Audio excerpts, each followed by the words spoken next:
the beans and the maize. And the other thing that we would love to keep is like cows and chickens to give diet for those. We have children in Kibera who are HIV positive. We have them who are sickle cell anemic. These people are controlled by diet. So if we can get meat here, it will be easy for us to be able to supply our children and make them their health be better. But we are not complaining. I thank God for everyone who had completed, contributed toward this journey to make these children be who they are. I alone could not make it. I had nothing. I just had that 10 by 10 house like the others in Kibera. What I had, I think, is preparation, mentally, psychologically. I think God had prepared me. And because I think the problem that I had gone through had prepared me to be strong. I believe I'm strong enough to walk around. I believe I'm courageous and brave enough to influence change in the community. And I really thank the people who made me be that, because I was not like that. When I started Drug Fighters, I could not stand in front of you and talk. Yeah. But many people who kept coming, especially people from Finland. Our first donor was from Finland. Yeah. From Kema. Kema. Kema is a small organization from Mikkeli. Okay. Was led by Tuofi Tolinen. And when she came, we were in that corridor. So there was no school. There was nothing. If it was someone else could say, I just found a woman with a crazy idea in her mind, staying in a small room, having children sleeping down there, and pretending that she knows nothing. That's how Kenyan people were thinking. But when Tuofi came, I was shocked when she went and said that we had many proposals, but we think we are going to work with you. And how many teachers do you need to start with? And I said we need 4 teachers, a social worker, and a guard. By that time we had rented one small room. Okay. And we got that, and she never cared that we are giving children education outside on the sun, but she saw a school. She started spreading a word of a school, Drug Fighters School. And now we have a school. I can say it's one of the best schools in Kibera. You will go and see it. Yeah. We have accommodation for almost 60 children, stayed there inside. We have water from the Finnish government and Finnish embassy. I think I can say yes. She and others made me start feeling that, yes, I can make a difference. Yes, I'm somebody. I was feeling like these children. I felt like, I remember my first case of the girl who was circumcised. This case brought me to Finland. And when I went to the children's office the first time, they asked me, where do you stay? Because I had walked from Kibera and I want saddles. So it was dusty. So the dust was all over. I was just someone from that room. I didn't have money to enter the matatu with the girl. So we walked. And she looked at me and asked, and they started speaking in English. That I could hear, but I didn't know by that time how to answer with English. So she asked me, where do you stay in Kibera? Do you own plots in Kibera? And I said, no, I don't own any house. How many houses have you rented? And I said, I have rented only 1 room. And you are keeping 4 children? Yes. And then they laughed and asked me, you yourself, you need help, and you are pretending that you are helping others. Why can't you help yourself first? And I went home and I cried and I said, yes. Because I was used on this word of you are nothing. You are nobody. So I said, yes, I'm nobody. It is true. I don't have houses. I don't have a job. I don't have education. I'm just nobody. So I can't do it. But something inside kept telling me over the night, you can do it. So I had 2 people here. This one is telling me you can't. This one is strongly telling me you can. And all the time when I go to sleep, I had these 2 people fighting inside me that you can't, you can, you can't, you can, and yes, you can. And now I start receiving visitors who are big diplomatics, I don't know from where, and also they could tell me, yes, you can. And sometimes I could think and feel that you are just telling me to make me feel comfortable and feel happy, but inside you you know I can. So I could, so I was fighting with many things, but I'm happy I'm here. Yeah. Great. And how big is the farm? This land is 11 acres land. It's very big. It's very big enough to have a school, to hold a school, and enough to farm for many children of here and Kibera. Okay, yeah. And what is your biggest plant or cheese that you have here? My biggest plan is to farm, to sustain our school in Kibera, and to have a secondary school here, and to move a children's home here, which will be also a school instead of Kibera. Okay. That's my future plan, because this environment is very conducive when a child is coming from the slum. They need the place. In fact, when the December get over, they always feel so bad.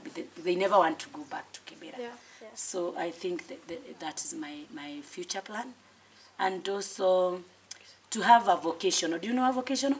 I have photos from Finland, which I took from some primary schools of, I don't know how you call them, the lower primary schools of Mikkeli. I visited one of the village schools in Mikkeli. And I saw how you train your children from the smallest to have a basic skills. Those basic skills in Kenya are full training, vocational training, because no child here knows how to make a table, to make a small car using this waste wood. So if we can get a school which look like a vocational, which have those things, we will really raise children who are not only improve their own life, but the society. Okay. Because this child, not every child here is smart in book. Some are smart in here.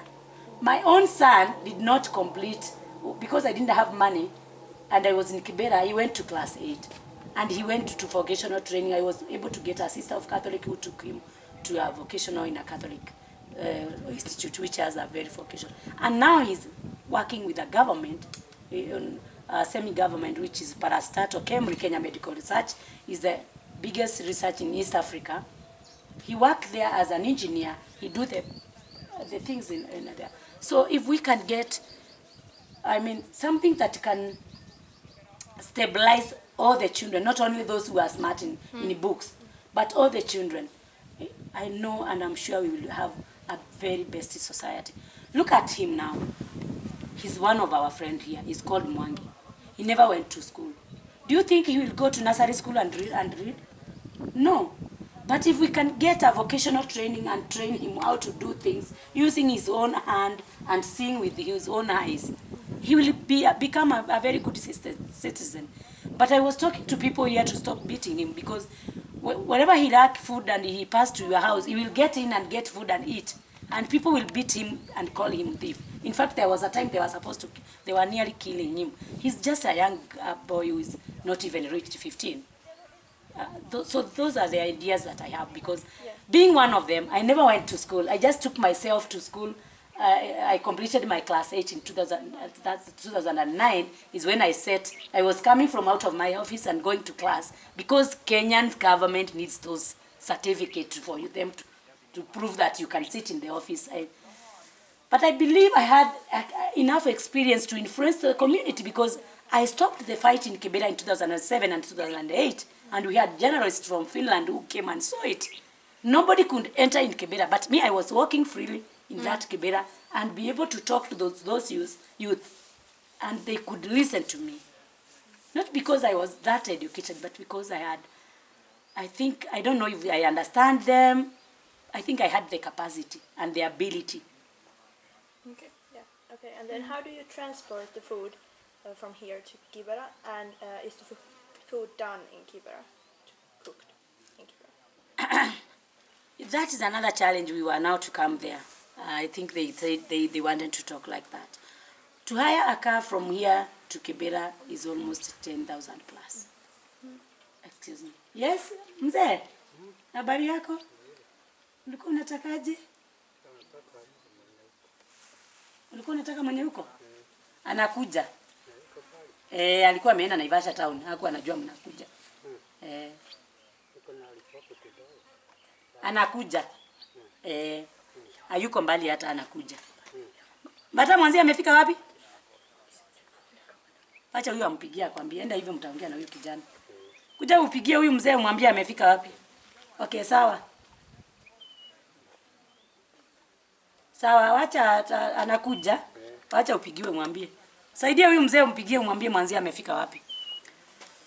So transporting the food is another challenge. So we were thinking of I don't know, starting something on the internet and mobilize funds for us to get a vehicle which can not only transport the food, but which will be able to be transporting our children here.